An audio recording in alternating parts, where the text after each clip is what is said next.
Shalom.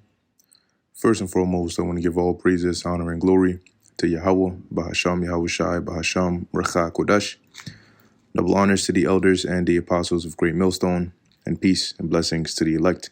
And Lord willing, this will be a brief lesson, but an important one nonetheless. And this is dealing with squatters.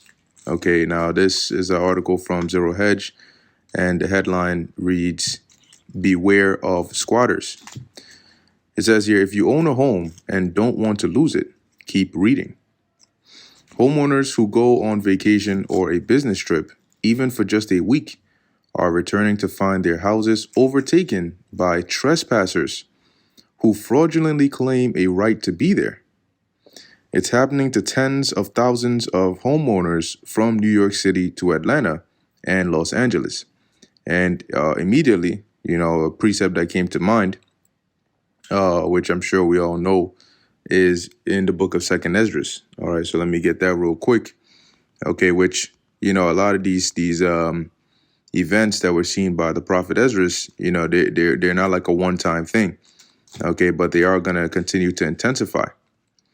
So I'm going to jump straight to the point. Second Esdras chapter 15, verse 15.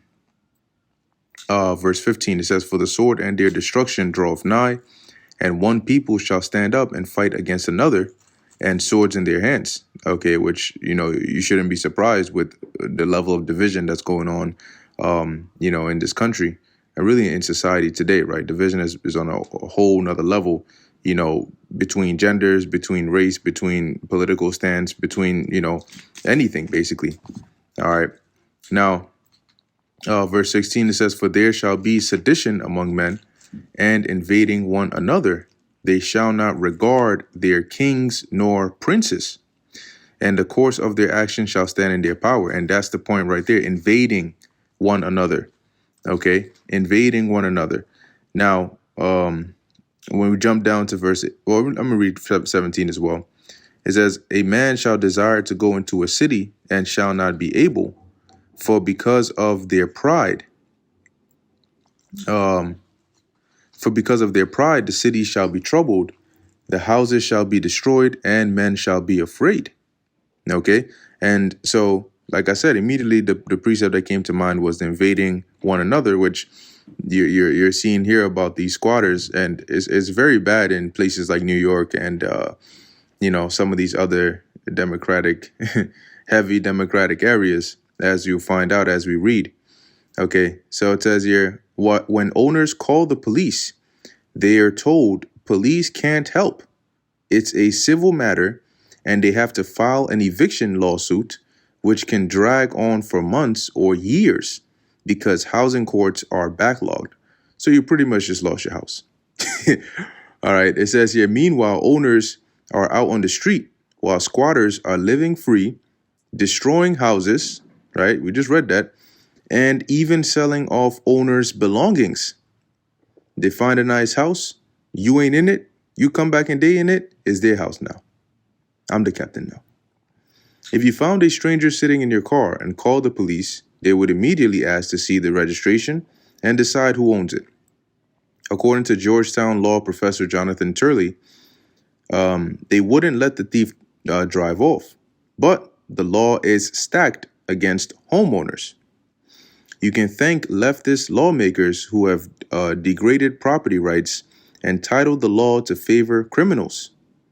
The result is an epidemic of brazen squatters. They out and openly letting you know, and which I think this article mentions that, but you had that immigrant that did that TikTok video, basically, which I think he was an agent, but he was basically telling other immigrants to pull up, to the country, and hey, you find a nice empty house, you can make it yours.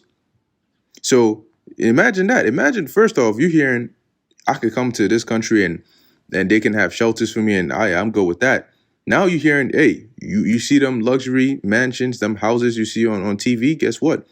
If the owner's on vacation, you spot it nice and right, you time it right, you could come up in there and that could be yours. Now they're saying they're trying to give them the rights to carry arms. So I mean, well, things get real bad. In New York State, a homeowner faced with a trespasser can expect eviction to take 2 years. Meanwhile, the owner is barred from turning off utilities, removing belongings, or doing anything else to get the invaders out. Can you believe that? You got somebody in your crib eating your food, using your electricity, the house you paying mortgage on, right? You went through all that hassle to do all that. Somebody came up in there and now you paying for them. Oh shit. Oh man. New York State Assemblyman Jake Blumenkrantz of Long Island introduced legislation saying a squatter is not a tenant and is not entitled to the same protections. Will it pass in Albany? Don't hold your breath. Then it goes into how some states are acting quickly. I think Florida being one of them, passing legislation to treat squatting as like a crime, or a criminal trespass. Okay, but over on the other side of things, it ain't looking too good in the favor of homeowners. Let's see where we're at. Right. Venezuelan TikTok influencer Leonel Moreno claims that invading vacant homes is the only option for illegal migrants flooding into the United States. His now deleted TikTok video explaining how to identify a home that is empty and ready for the taking reached 4 million views. So now you got tutorials on home invasions.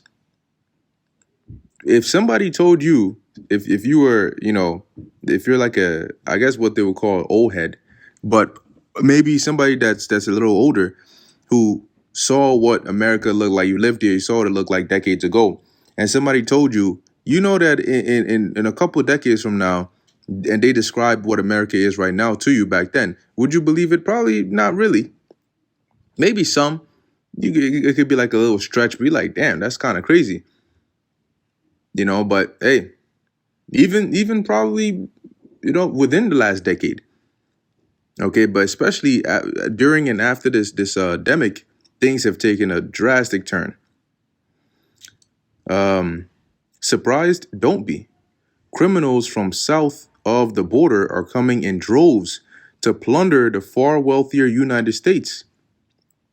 Some cross illegally and are recruited by the Venezuelan gang Tren de Aragua and El Salvador's MS-13. Others are coming in on tourist visas. Law enforcement is reporting a surge in South American burglary gangs operating in at least half the states in the United States. You believe that? So, I mean, if you can't see that this place is circling the drain, then you definitely have your eyes closed, because, I mean, the scriptures tell you, right? Like, what's that? Jeremiah 51. We would have healed Babylon, but she is not healed. There's no way to fix this place. It's done. All the next measures they're going to have to take are drastic, but that's not going to fix this place. It's really just going to just spiral things into another level of just stress and chaos. Of course, many migrants are honest and hardworking, but there's no denying that a movement northward to take what you can get poses new dangers to homeowners, including the risk of squatters.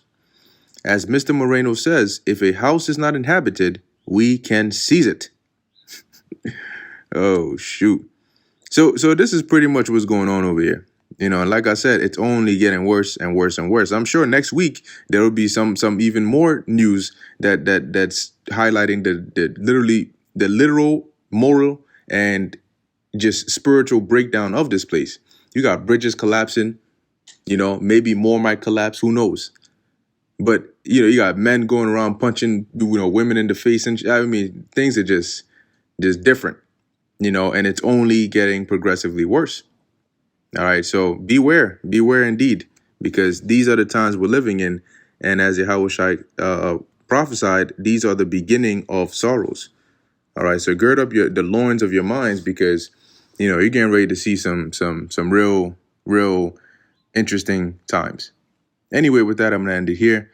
Lord willing, that was edifying and informative to the elect. In closing, I want to give all praises, honor, and glory to Yahweh, Bahasham Yahushai, Bahasham Rakha Kodash. Until next time, shalom.